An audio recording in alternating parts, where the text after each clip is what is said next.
Okay, so I'm guessing you clicked on this YouTube video because you're looking to increase your own YouTube views, maybe even get some more subscribers, eventually maybe some boatloads of cash. Well, I'm going to try my best to turn that frown upside down and get you to your goals in this video.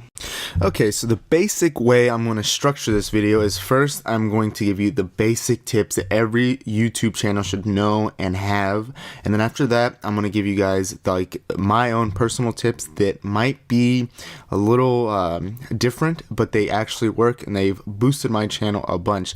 Now I've been doing YouTube for a couple months now, and I've noticed that I've grown a lot faster than a lot of my other friends, and I'm going to give you guys all the secrets I've used to actually do this and go from there. But first I want to cover the basics, and then after that we're going to hit the nitty-gritty stuff. Okay, so I have my little sheet here.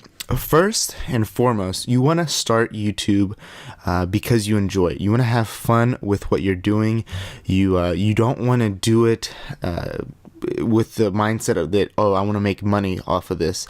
If you do that, your video, your content, everything is just, it's not going to be real. It's going to be fake. People are going to see what you're doing, and they're going to know that you don't have a passion for it. They're going to know, this guy or this girl is just doing all this crap, all these videos because they want to make money. They're money whoring. So you don't want to do that. You want to pick a certain topic that you enjoy and do that. A lot of examples of this: if you have a hobby, then do YouTube videos on your hobby. If you have a passion, do YouTube videos on your passion.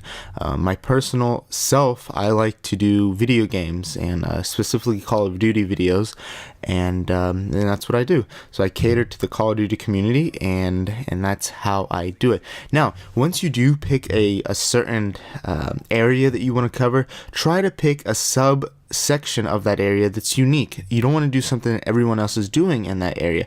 So for instance, if for me, I do video games, Call of Duty, I don't just do Call of Duty gameplays. I do Call of Duty tips or Call of Duty class setup specifically, and that's what's helped me. So you pick your own section, and then you pick a separate section and a separate section, and try to just be unique in what you love. Don't do it for the money. The money will eventually come. You just want to do it because you enjoy doing it. The second tip is you want to have good quality audio and video. You do not want to have some rinky-dink setup that just plain sucks. You don't want to have video that looks like it's been recorded with a potato. You don't want to have audio that looks like, or not that looks like, but that sounds like absolute shit. You don't have to spend boatloads of money, but you want to get something decent. Go out and get a decent camera. You can get anything used on eBay for relatively cheap. You can get a nice, decent mic. If you have a smartphone, there's a lot of apps where you can use your smartphone, like the microphone that you use to talk, as a microphone. When I first started YouTube, I didn't want to spend too much money, so I used my iPhone 4, and it sounded relatively good, a lot better than many of these other YouTubers, and it's helped. Once I established myself, I got a good amount of subs and viewership. I got this mic right here. It's a Blue Yeti. I love it. As you can hear, it just sounds like chocolate for the ears. I love it, and it's a good investment. Okay, the third tip, and this is really important, especially when you're small, is you want to network your ass off. What networking entitles is like, there's a really big saying, at least for me, and then in my when I was in college, it goes by this: it's not what you know, it's who you know. So basically, if you network, you get like 4 or 5 friends on YouTube when you first start out, and you guys each help each other out. You guys do box for box.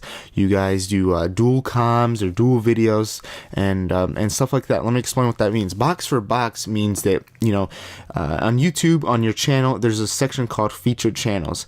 What this does, if you put like one of your friends in that channel, in that featured channel section, Anytime someone subs to your channel, they're going to see a little box on the top of the screen that says, here are some recommended channels we recommend you checking out. YouTube says that.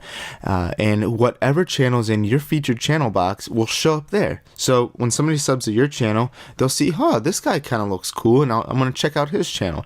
And it does that for everyone that you put in your featured channel box. I think up to 8, and you can still put more, but only the top 8 show up on that top. Now that might be wrong, so let me know if that is, but I'm pretty sure it's just the top 8 show up in the recommended channels. But you think about it, you get 50, 100, 200 people to put you in their featured channel box, you're going to be golden. Every time someone subs to their channel, they're going to maybe check out your channel. And this is where the next tip comes in. You want to have a good channel logo. You want to have something that's eye-catchy. Don't just put, a little picture of you or something. Make something up in Photoshop or download something from the internet that catches the eye. Something colorful, something cool. I know a lot of people put like a really pretty girl or something, and that's kind of unethical, but it works. And it uses the same concept. Use something that's eye-catchy where people are going to want to look at your channel. Okay, and the next tip, I think it's our 4th tip, you want to use good titles and good tags, okay? If you have a very specific video, then you want a very specific title. You don't want to make it so vague and broad that it just mixes in with the millions of other videos. Here's a prime example. If I have a video where I am covering, let's see, how to do a tune-up on a car, okay? I don't want to just say on the title of the video how to do a tune-up, okay? Because there's millions of different cars, there's millions of different vehicles in general. How to do a tune-up on what? So I'm going to say, let's say I'm doing it on a 2005 Honda Civic, something like that. I'm going to put how to do a tune-up on a 2005 Honda Civic very easily, something like that. You want to have a title where if somebody searches for specifically, I want to do a tune-up on a Honda Civic or a 2005 Honda Civic, they're going to find your video. Now, you're not going to show up a lot on if someone just puts how to do a tune-up, unless your video gets a lot of views, and this is where other tips are going to come in, so keep watching. But it's going to cater to anyone looking for your specific video, and therefore you're going to get more views and you're not going to blend in with everyone else. This goes the same for tags. What you can do in the tags is basically the title of your video is like your #1 tag. Whenever someone searches for something, the title is the first thing that YouTube, the algorithm, is going to look for, is your title. Now the tags are secondary, but in the tags you can put everything else. You can put, for instance, using the same example as a tune-up, now you can put how to do a tune-up on a car, how to do a tune-up on a Japanese car, how to do a tune-up on a Honda, how to do a tune-up on a Civic. Every single thing that you think people are going to search for when they're looking for how to do a tune-up on a Civic, car, whatever. That way, you broaden your search criteria. Now, a lot of people mess up on the tags. You want to put them together, okay?